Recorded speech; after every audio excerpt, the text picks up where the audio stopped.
우리는 지금 창세기 이제 달라고 따지면 1장부터 11장까지는 이제 태초의 이제 사건들, 아마도 창조의 사건과 홍수의 사건, 그리고 바벨탑을 통해서 온 인류가 흩어진 사건들을 우리가 나눴다면, 이제 12장부터 50장까지는 이제 제2차적 사건, 족장의 시대예요. 태초의 시대를 지나서 이제 족장의 시대.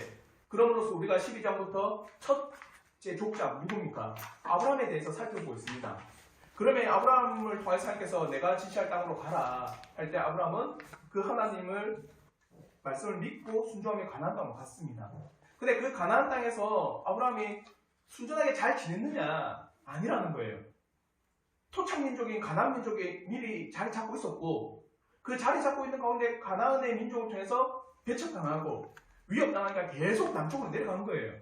그래서 정말 목축을 해야 되는 그 아브라함이 사각지대에 머물 수밖에 없는 상황에 처해 있었고, 설상가상으로 또 어떤 일이 발생했습니까? 가나안 땅에 기근이 생겼어요. 기근이. 흉년이 든 거예요. 그것도 어떤 흉년이냐? 생명을 위협할 만한 흉년. 그 흉년 가운데 아브라함은 자신의 생각과 뜻 가운데 애국으로 내려가자. 한번 이집트로 내려가자. 하나님께 묻지도 않고. 근데 이집트에서 또 어떤 일이 일어났느냐? 자기 아내를 뺏길 뻔한 일이 생기는 거예요. 그러면서 다시 한번 이제 애굽에서 나와서 가나안 땅으로 갑니다. 그리고 제일 먼저 지난주에 했던 것처럼 뭘 했습니까? 베델과 아이 사이에 단을 쌓고 여호와의 이름을 불렀더라. 한마디로 여호와의 이름은 지난주에 말했던 그의 능력과 그의 속성과 하나님이 누구신지를 알고 그의 도우심과 그가 도와주심을 찬송하였더라. 이런 뜻이에요. 그러면서 아브라함은 더 이상 우리의 인생이 내 힘과 내 스스로가 살아갈 수 없으니 뭐가 전적으로 하나님께서 인도하시는 가운데 있어야 된다. 하나님의 말씀에 이끌으신 가운데 우리 있어야 된다. 그에 대해서 정말 놀랍게 역사한 게 뭡니까? 롯이 어떻게 하든 아브라함은 그게 중요한 게 아니다. 내가 동쪽으로 가든 남쪽으로 가든 서쪽으로 가든 북쪽으로 가든 그게 중요한 게 아니라 하나님께서 나를 어떻게 인도하시느냐, 이게 중요하니까 롯이 선택하는 대로 아브라함은 따라가는 거예요. 그런 아브라함에게 지난주에 우리가 나눴던 게 뭡니까? 하나님의 언약의 말씀을 다시 기억하게 하는 거예요. 하나님의 약속을 기억하게 함으로 말미암아 아브라함에게 위로와 권면을 주시는 겁니다. 자, 여기까지가 이제 아브라함의 이야기예요. 근데 오늘은 이런 아브라함이 가지고 있는 이 놀라운 신앙이 오늘 이 사건을 통해서 위대하게 그 신앙의 형태가 나타나고 있습니다. 한마디로 아브라함의 역사 가운데서 유일한 기록, 전투의 유일한 기록이에요. 이 이후로 아브라함이 싸웠다는 기록은 없지만 오늘 이 창세기 14장에 유일하게 전투를 합니다. 그러면 아브라함은 자신이 믿고 있는 그 하나님, 알고 있는 그 하나님이 가슴으로 그가 삶과 신앙에서 나타나는 장면이 오늘 이 장면이에요. 그래서 오늘 이 장면을 통해서 제가 세 가지 정도 나눌 겁니다. 첫째는 시대의 상황, 아브라함이 지금 전쟁을 하는 그 시대의 상황, 그리고 두 번째는 아브라함의 신앙의 모습에 대해서, 그리고 세 번째는 교훈을 보자 합니다. 첫째, 그 시대적 상황. 어떤 시대였을까요? 아브라함이 사는 그 시대. 오늘날로 하면은 오늘 2022년도니까 이때가 BC 2500년에서 2000년대예요. 그러니까 거의 4000년 전의 시대입니다. 4000년 전에 그 시대에는 어떤 논리가 있었을까요?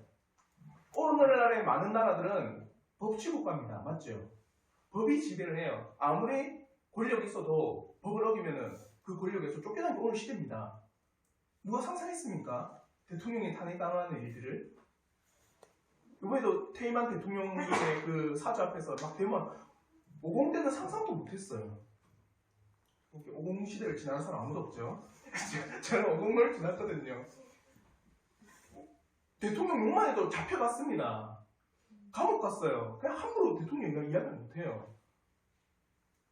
오늘날 이 시대도 그런데 BC 2500년 전에 어떤 시대였을까요? 법치 시대? 아니죠. 힘의 논리 시대예요. 힘의 논리 시대. 내가 힘이 세다? 그럼 나는 지배하는 거예요. 내가 힘이 강력하다? 그러면 나는 통치하는 겁니다. 뭔가 법이 있고 통치하는 그런 기준이 있는 게 아니라 내가 힘이 있다라면은 내 힘 가운데 많은 사람들이 통치를 당하는 거고 지배를 당하는 거고 내 힘과 연합해서 하나의 연합국을 만들고 그래서 그 힘의 논리 가운데 살아가는 게 이 시대였어요. 그러므로 창세기 14장 1절로부터 4절에 당시의 시대 힘의 논리 가운데서 어떤 나라들이 있었느냐, 그것을 우리에게 이야기하고 있습니다. 당시의 신할왕 아브라멜과 엘라상 왕 아리옥과 엘람 왕 그돌라오멜과 고임왕 디단, 이 네 왕, 이게 강력한 힘을 가진 네 왕국이에요. 한마디로 아브라멜, 아리옥, 그돌라오멜, 디단, 이 가운데 제일 힘이 센 사람은 누굴까요? 이 가운데, 이 네 왕 가운데, 그리고 그돌라오멜이에요. 왜냐? 5절에 이렇게 이야기합니다. 제14년에 그돌라오멜과 그와 함께한 왕들, 누가 이름이 등장합니까? 그돌라오멜과 그와 함께한 왕들이에요. 한마디 센터가 누구라는 거예요? 그돌라오멜이에요. 그돌라오멜이 강력한 힘을 가지고 그 힘 안에 연합된 세 왕국. 이 세 왕국을 섬기고 있던 왕들은 누구냐? 1절로부터 4절에 소돔왕 베라와 고모라 왕 비르사와 아드마 왕 시납과 스보임 왕 세메벨과 벨라 곧 소알 왕과 싸움이야. 한마디로 이거는 사이의 오국이라 합니다. 다음 페이지에 보면은 제가 지도를 올려놨습니다. 다음 페이지에 보시면 여러분 가지고 있는 프린트물 다음 페이지에 보시면 지도가 있어요. 옆에 보면 사해, 오늘날의 사해입니다. 사해. 옆에 보면은 다섯 왕국이 있어요. 이 다섯 왕국이 어디요? 동방에 4개 나라를 섬기고 있었습니다. 12년 동안 잘 섬겼어요. 근데 어떤 상황 때문에 이들이 섬김을 포기했는지, 섬김을 하지 않았는지, 어떤 상황 때문에 이들이 이제는 그돌라오멜과 그와 연합한 왕들을 이제 더 이상 못 섬기겠다. 속국으로서 더 이상 우리는 그 나라를 섬기지 못하겠다. 12년 동안 잘 섬기고 있다. 13년에 안 섬겨버린 겁니다. 그러니까 한번 생각해 보십시오. 매번 들어왔던 조공이 안 들어와요. 이거 조선시대에도 있었습니다. 우리 잘 아시죠? 대국을 섬겨야 된다. 그러면서 그 청나라의 황제를 통하여서 세자를 책봉하고, 청나라 황제가 사실을 보내면은 무슨 조공을 보내라. 그래서 조공 목록을 보내가지고 그 조공 목록을 우리가 드리는 게 옛날 조선시대의 그 모습이었잖아요. 이 시대에 똑같아요. 조공이 없는 거예요. 14년 동안 정말 잘 섬기고 있었는데 12년 동안 13년에 안 섬깁니다. 그러니까 이제는 힘이 센 그 나라를 어떻게 할까요? 어떻게 할까요? 징벌하러 갑니다. 그래서 창세기 14장 4절에 이렇게 이야기합니다. 이들의 12년 동안 그돌라오멜을 섬기다가 제13년에 배반을 해버렸어요. 이제는 이 그돌라오멜과 이 연합국민들이 사해의 오국을 처단하기 시작합니다. 근데 재밌습니다. 이들이 가까이 있는 민족들이 아니에요. 멀리 떨어져 있는 민족인데 그 연합군, 그돌라오멜과 그 연합군이 가나안 땅에 입성하면서 어떻게 해서 왔는지 쭉 아마 사진에 보면은 그돌라오멜 연합군들이 쭉 내려왔던 그 길들이 있을 겁니다. 오늘 성경에서 이야기를 해요. 창세기 14장 5절로부터 7절에 이렇게 이야기합니다.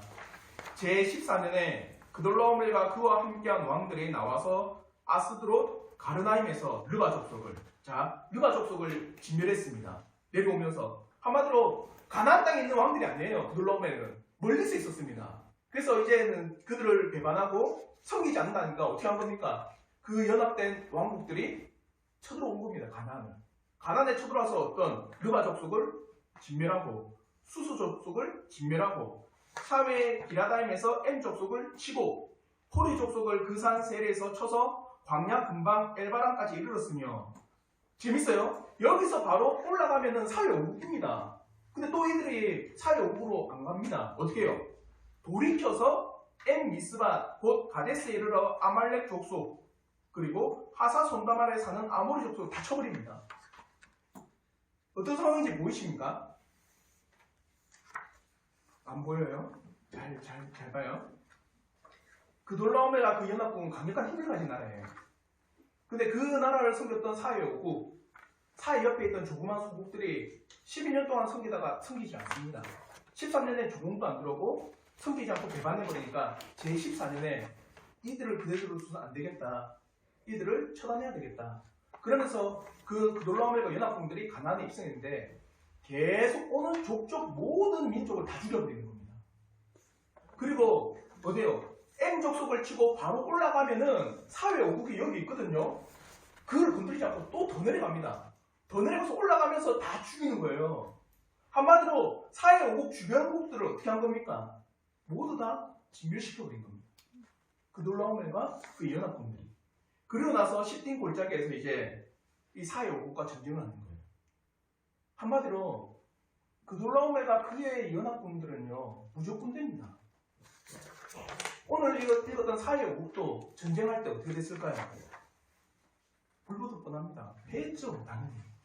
그래서 오늘 기록에 창세기 14장 10절로부터 11절에 이렇게 말합니다.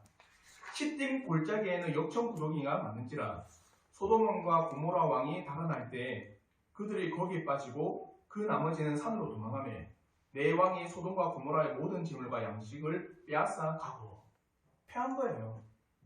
한마디로 그돌라오멜과 그의 연합군, 이 그돌라오멜과 그의 연합군들은 가나안을 초토화시켜버린 겁니다.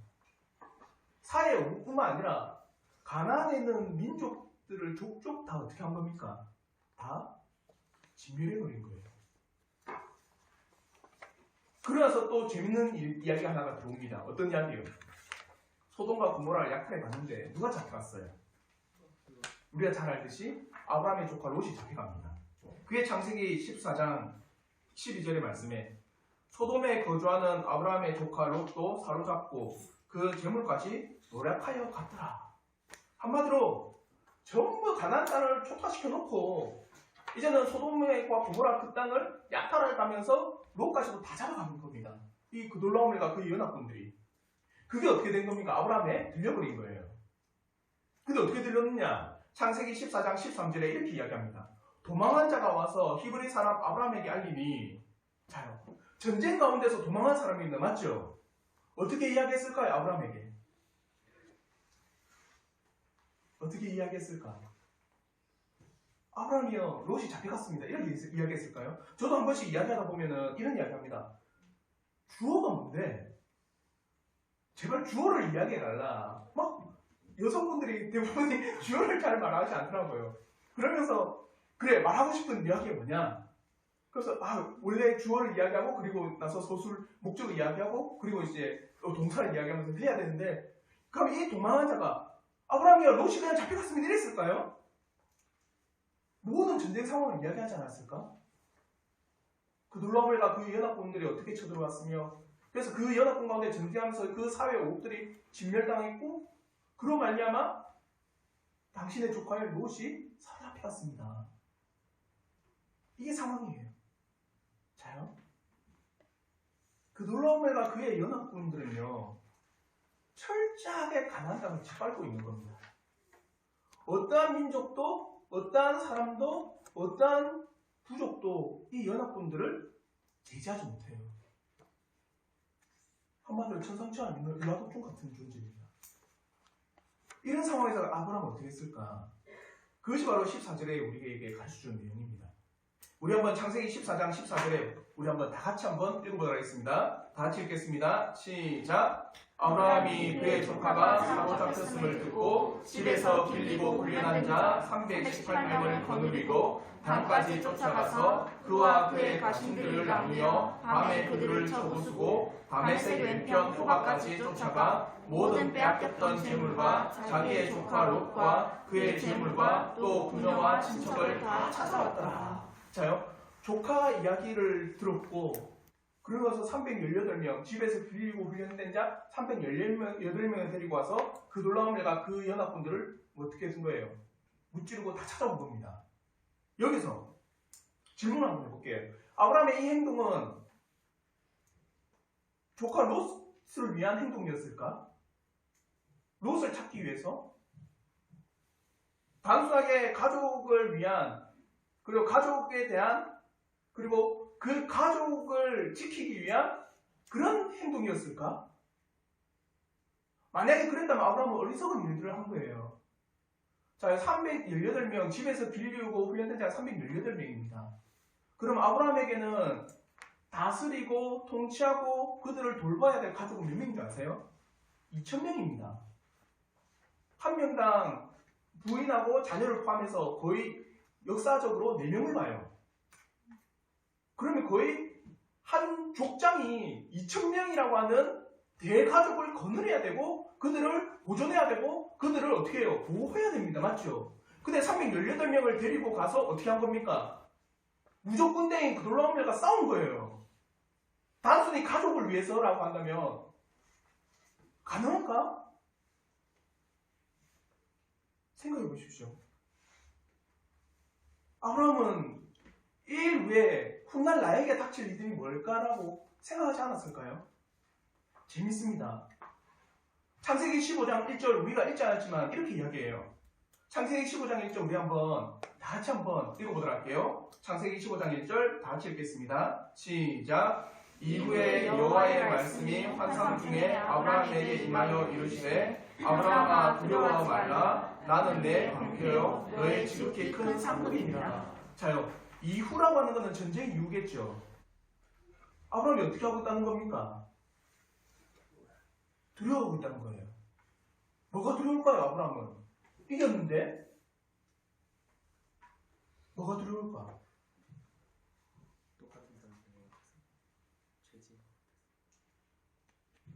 자기 뜻이 아니었는가? 또 이것도 있습니다. 그들로가 그의 연합군 지금은 멸절당했지만 지금은 졌지만 나중에 이들이 재정비해서 쳐들어오면 어떡할 거예요? 단순히 가족을 구해야겠다 이게 아니에요. 왜냐? 13장과 14장과 15장을 잘 보셔야 됩니다. 14장에 앞서서 13장에 하나님께서 아브라함에게 뭐라 했습니까? 가나안 땅을 내가 너에게 어떻게 하면 됐어요? 주겠다 했습니다. 누가요? 하나님이요. 근데 그 땅을 지금 어떻게 하고 있는 겁니까? 그돌라오메가 그 연합군들이 어떻게 하고 있는 거예요? 그 땅을 정복하고 있습니다. 누가 준다 했는데 이 땅은? 이걸 잘 보셔야 돼요. 단순히 가족을 내가 지키겠다 이것도 좋은 마음입니다. 근데 그 앞서서 더 큰, 더 위의 마음을 가지셔야 돼요. 어떤 마음을요? 하나님께서 주신다고 했 아니다. 하나님께서 이 땅을 나에게 약속하셨고 이 땅을 나에게 주시겠다라고 나에게 분명히 보여주셨고 동서남북을 보라 이 땅을 내가 주겠다 했는데 지금 어떻게 된 겁니까? 그돌라오멜과 그의 연합군들이 쳐들어와서 그 땅을 다 짓밟고 있는 거예요.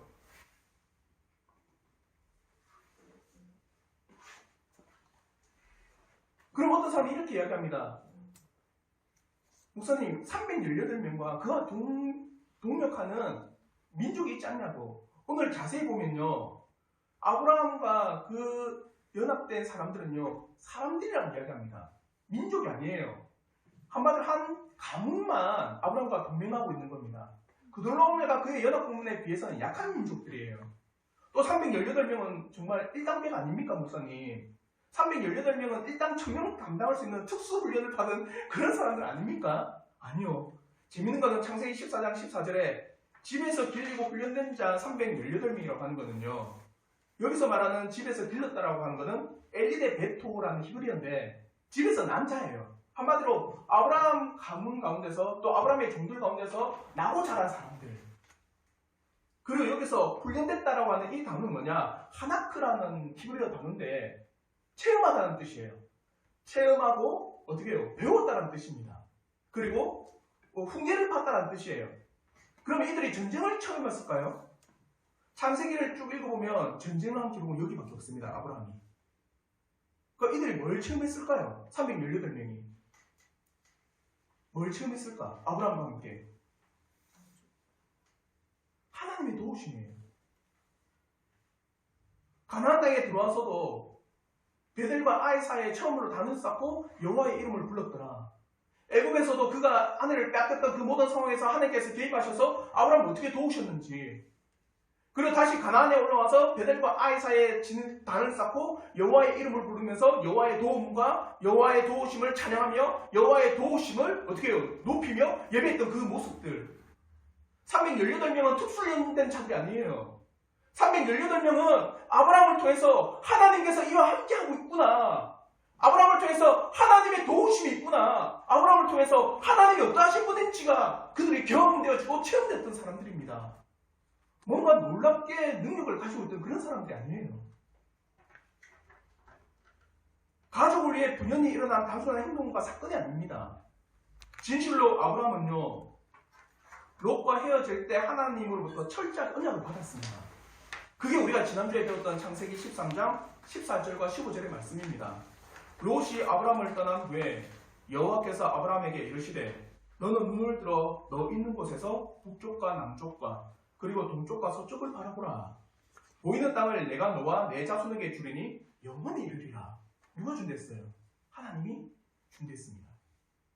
하나님께서 이 땅을 주시겠다고 하는 그 언약, 온 땅을 하나님께서 다스리시는 통치자요 위대한 왕이라고 하는 이 사실, 그가 애굽에서 자신을 어떻게 이끄셨는지, 이 땅의 위대한 대국인 왕인 그 파라오조차도 어찌하지 못하는 위대한 왕이신 여호와 하나님께서 나에게 이 땅을 주신다고 하셨는데, 그런데 지금 이 가나안 지역이 어떻게 되고 있는가?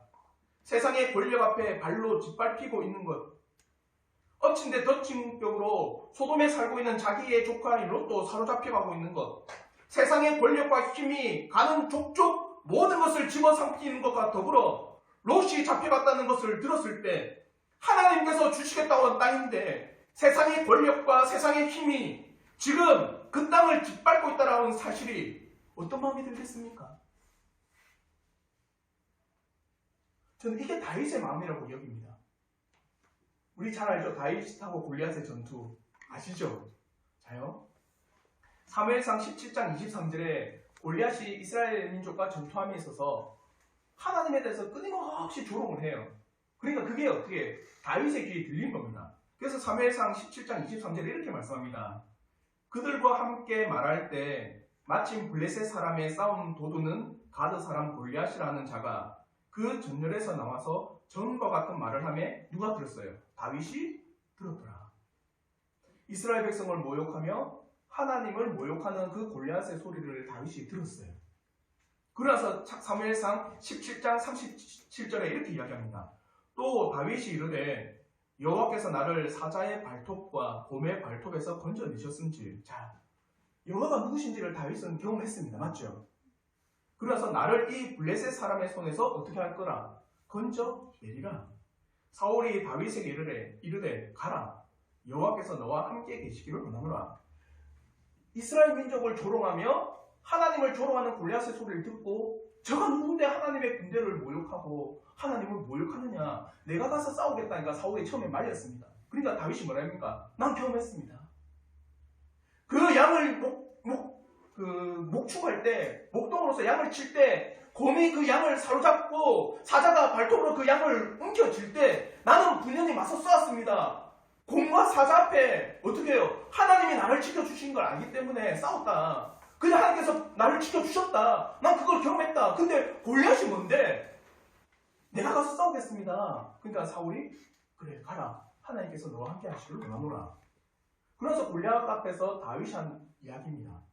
사무엘상 17장 45절 우리 한번 다 같이 한번 읽어보겠습니다. 사무엘상 17장 45절 같이 읽겠습니다. 시작. 다윗이 블레셋 사람에게 이르되 너는 칼과 창과 단창으로 내게 나아오거니와 나는 만군의 여호와의 이름 곧 내가 모욕하는 이스라엘 군대의 하나님의 이름으로 내게 나아가노라. 이겁니다. 다른 게 아니에요. 그 이름 앞에 나간 겁니다. 아브라함은요, 베들과 단 사이에서 여호와의 이름을 불렀어요. 그의 도우심과 그가 나에게 어떻게 하시는지를 경험하고 그를 찬양하고 했습니다. 그럴 때 하나님께서 임재하셔서 그에게 다시 한번 그 가나안 땅을 주시겠다고 약속하셨어요. 근데 그 땅을 지금 짓밟고 있는 겁니다. 지금 그 땅을 세상의 권력과 세상의 힘이 억누르고 있는 거예요. 보라! 하나님의 말이 아니라 세상이 이 땅을 다스리고 지배하고 정복하고 이 세상을, 세상의 힘이 그 논리로서 이 세상을 다스리고 있는 거 아니냐라고 아브라함이 외치고 있는 겁니다. 근데 아브라함은 분연히 일어난 거예요. 그 상황 가운데 롯이 사로잡힌 것을 통해 분연히 일어난 겁니다. 이 땅은 세상 권력이 다스리는 땅이 아니다. 아무리 막강한 그 놀라움과 그의 군사력이 할지라도 하나님의 다스림 가운데 있다는 겁니다.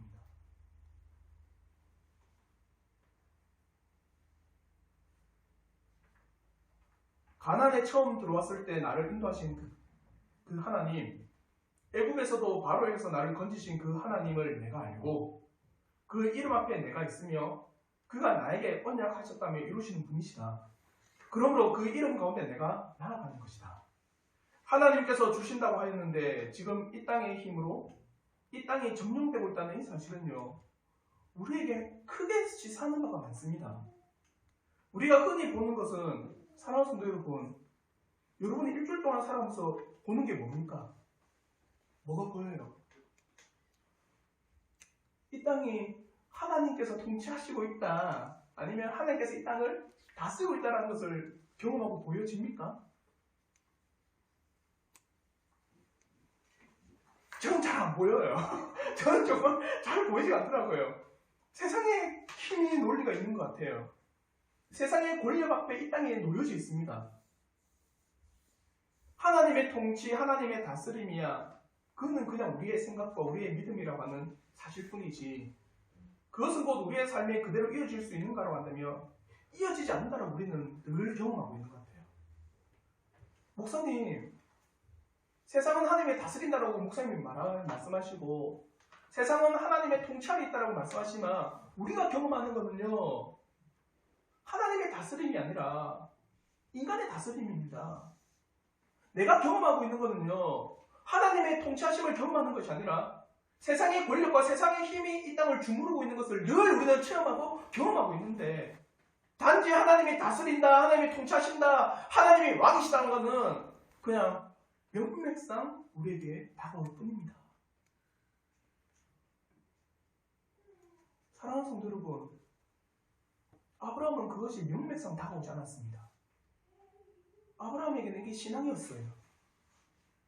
하나님을 알고 그 하나님을 아는 것 가운데 마음으로, 그래 삶으로서 나타난 게 신앙이었어요. 신앙이 뭘까요? 신앙이 뭘까요? 단지 내가 하나님을 안다? 그러면 귀신도 신앙을 가지고 있는 겁니다. 귀신도 뭐라 했습니까? 내가 하나님을 믿고 떤다고 했어요. 하나님이 누군지를 아니까 떨 수밖에 없는 거예요. 왜요? 사탄 마귀도 하나님의 손안에 있다는 걸 아니까 두려운 거예요. 그 귀신도 신앙이 있는 건가요? 신앙이 뭘까요? 신앙은요, 내가 아는 것, 그 아는 것이 내 삶에서 나타나고 있느냐, 이게 신앙입니다.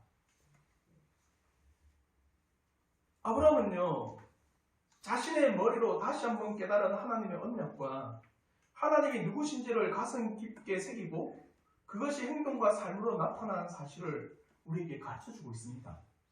창세기 13장에서 하나님께서 아브라함에게 다시 한번 약속을 상기시키고, 신앙의 은혜 가운데 있는 아브라함에게 하나님의 언약에 대한 절대적 신뢰 가운데 이 세상과 분연히 맞서 싸워 일어난 겁니다. 이러한 사실은요, 성경에서 끊임없이 우리에게 가르쳐주고 있습니다. 잘 들으세요. 이 땅에는요, 끊임없이 이 두 세계관의 충돌이에요. 하나는 하나님 나라의 세계관이 있고요, 하나는 세상의 나라의 세계관이요, 끊임없이 싸우고 있습니다. 이게 우리가 인정하든 인정하지 않든 이 세상의 사고관입니다. 그게 우리가 물리적인 충돌일 뿐만 아니라 물리적 충돌 외에 많은 충돌이 일어나고 있습니다. 그 예로 우리 주님께서 공생할 때 누구에게 시험을 당했습니다. 우리가 주님이 공생하기 전에 누가 우리 주님을 시험했죠? 사탄 마귀가 시험했습니다. 40일 동안. 아시죠? 세 가지 시험. 그 첫 번째 시험이 뭡니까? 사탄 마귀가 주님을 시험할 때 첫 번째 시험은 뭐였어요? 돌이 떡덩이가 어떻게 하라. 그게 마태복음 4장 3절의 말씀이거든요. 이 말씀이에요. 시험하는 자가 예수께 나와 이르되 내가 만일 하나님의 아들이거든 명령하여 이 돌들로 떡덩이가 되게 하라. 자요? 한번 곰곰이 생각해 봅시다. 이게 시험일까요? 주님 앞에 이게 시험일까요? 주님은 이 돌들로도 아브라함의 자손을 만들 수 있겠습니다. 돌이 떡이 되게 하는 건 너무 쉬운 능력이에요. 풍랑도 잠재우시고 죽은 자도 살리시고 안전뱅이도 일으키시고 수많은 기적과 이적들을 행한 참 하나님이신데 돌이 떡덩이가 되게 하라는 거 너무나도 쉬운 겁니다. 예를 들어서 여기 제가 다음 주에 시험을 칩니다. 어떤 시험이냐? 다 덧셈 뺄셈을 시험을 치는 거예요. 그럼 여러분의 시험거리 돼요? 네, 그거 100점 맞는 사람에게 제가 상품을 쏘겠습니다. 그 간단한 문제지 하면서 시험거리가 되지 않습니다. 할 수 있으니까, 맞죠? 근데 만약에 제가 다음 주에 여러분에게 시험을 칩니다. 미분적분 함수를 다 내요. 이걸 풀어야지만 우리가 천국 갈 수 있다. 그러면 이거 시험일까요? 아닐까요? 아닌가 봐. 잘하나요? 미분적분 잘하세요? 전 미분적분 때문에 수학 보겠는데. 못해요. 왜요? 이건 우리에게 시험거리가 돼요. 할 수 없으니까. 돌이 떡덩이가 되게 하라는 것은 쉬운 문제입니다. 어떤 사람은 또 이렇게 이야기합니다. 목사님, 40일 동안 굶었으니까 시험거리 아닙니까? 이게 왜 시험인데요? 자, 하나 실험할게요. 오늘 하루 종일 먹지 마십시오, 여러분. 다 굶으세요. 오늘 밥 냄새도 좋은데 오늘 하루 종일 굶습니다. 근데 여러분의 수중에는 돈이 많아요. 근데 여러분은 하루 종일 굶었는데 돈이 많은 그 가운데 빵 하나 사 먹었어요. 와, 내 빵 사 먹었네. 어떡하지? 시험거리입니까? 배가 고프면 밥을 먹는 게 당연한 겁니다. 주님은 40일 굶으셨어요. 자기의 능력으로 돌이 떡으로 만들어서 먹을 수 있는 그건 시험이 아닙니다. 맞죠? 그러면 무슨 시험일까요? 사탄은요.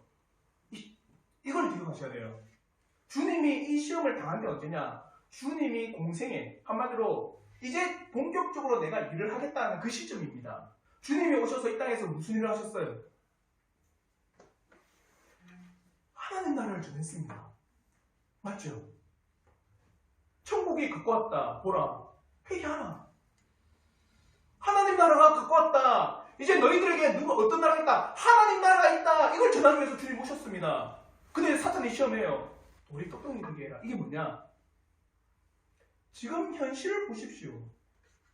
이들에게 하나님의 나라라고 하는 건 별로 중요하지 않습니다.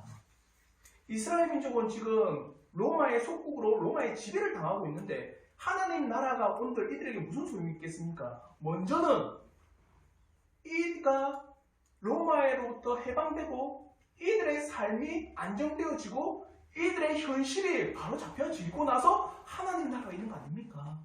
그걸 이야기하고 있는 거예요. 그래서 주님이 뭐라고 하셨습니까? 사람이 떡으로만 사는 게 아니라 하나님의 말씀으로 살아간다. 끊임없는 우리의 싸움입니다. 내가 있고 하나님 나라가 있는 거 아닙니까? 하나님 나라가 있고 내가 있는 거 아닙니까? 여러분에게는 어떤 건가요?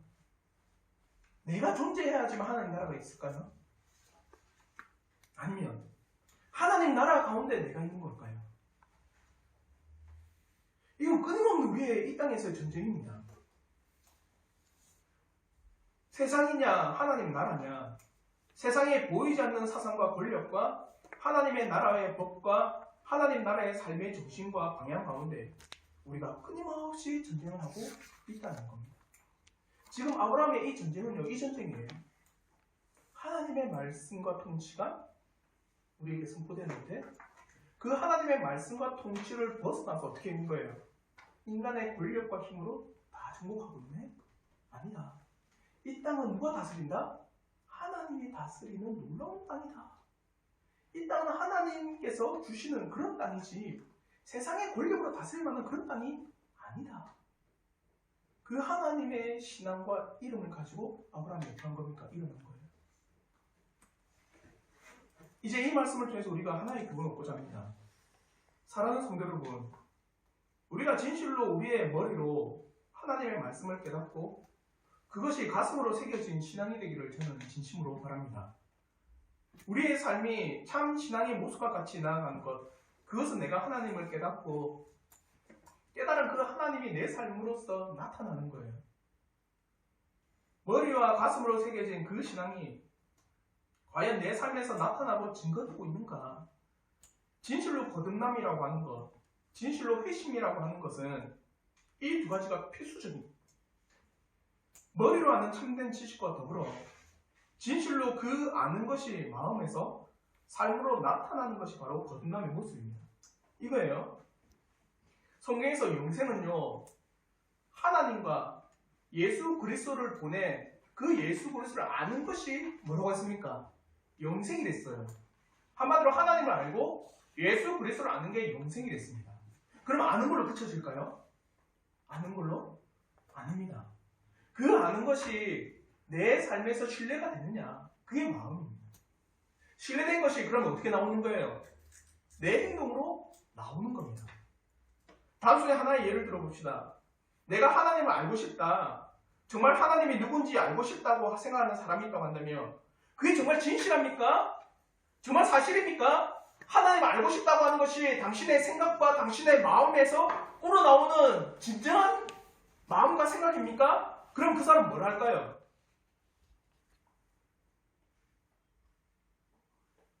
국어가 어렵나?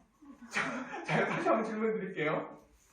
한 사람이 정말 하나님에 대한 알들을 정말 깊게 하고 싶어요. 그래서 그 생각에 하나님에 대한 알들을 하고 싶다는 생각이 가득 찼습니다. 그 마음에 그 하나님에 대한 사랑, 하나님에 대한 알고자 하는 그 열망이 가득 찼어요. 그럼 그 사람은 뭘 할까요? 성경을 보든지 하나님 알려고 하든지 뭔가 액션이 나오겠죠. 당연한 겁니다. 여러분이 돈 벌고 싶다 생각하면 가득해요. 여러분 마음에 그 마음이 가득 찼습니다. 뭘 할까요? 일을 합니다. 그 하지 않는다는 건 뭘까요? 그 열망이 가짜인지 맞죠? 그 열망이 거짓인지가 나오는 겁니다. 생각해 보십시오. 하나님을 안다고 하는 것이 내 마음에 그게 가득하다면 반드시 나오는 겁니다. 뭐가요? 삶이요. 진실로 참된 신앙의 자태라고 하는 것은 아브라함과 같이 머리와 가슴으로 알게 된 그 신앙의 놀라운 자태가 바로 삶으로서 등장하는 것입니다. 그러므로 헤르만 바빙크는요 이렇게 이야기합니다. 머리와 가슴은 회심에 필수적이다. 머리는 믿음이고 가슴은 신뢰이다. 그리고 이것은 회심한 자들에게 반드시 나타나는 필수적인 것이다. 사랑하는 성도 여러분, 우리가 하나님을 아는 것 참으로 중요합니다. 그리고 그 아는 것이 우리의 마음에 깊이 각인되는 알미되어 우리의 삶에 하나님이 살아있기를 저는 진심으로 바랍니다. 머리와 가슴으로 함께하는 삶의 놀라운 은혜의 신앙이 우리의 참 신앙이 되기를 저는 진심으로 바랍니다. 여러분 가운데 하나님이 살아 계십니까? 이 질문이 저는 마지막 질문입니다. 여러분 가운데 정말 하나님 살아 계신가요? 그게 아브라함과 같이 내 삶에서 나오는 겁니다. 그래서 니체가 했던 말, 신은 죽었다라는 것은 그리스도인이 그 하나님에 대해서 놀라운 삶의 현장들이 없기 때문입니다. 그래서 신은 죽은 거예요. 왜요? 증거가 안 되니까. 한 주간을 하나님이 여러분의 삶에서 살아 역사하기를 저는 진심으로 바랍니다. 아는 것과 가슴에 새겨지는 것과 내 삶에서 하나님이 증거되는 것. 아브라함이 그것을 우리에게 지금 이야기하고 있습니다. 사랑하는 성도 여러분, 하나님은 살아계십니다. 그 살아계신 하나님께서 그가 어떠하신 분인지 성경을 통해 우리에게 가르쳐 주셔요.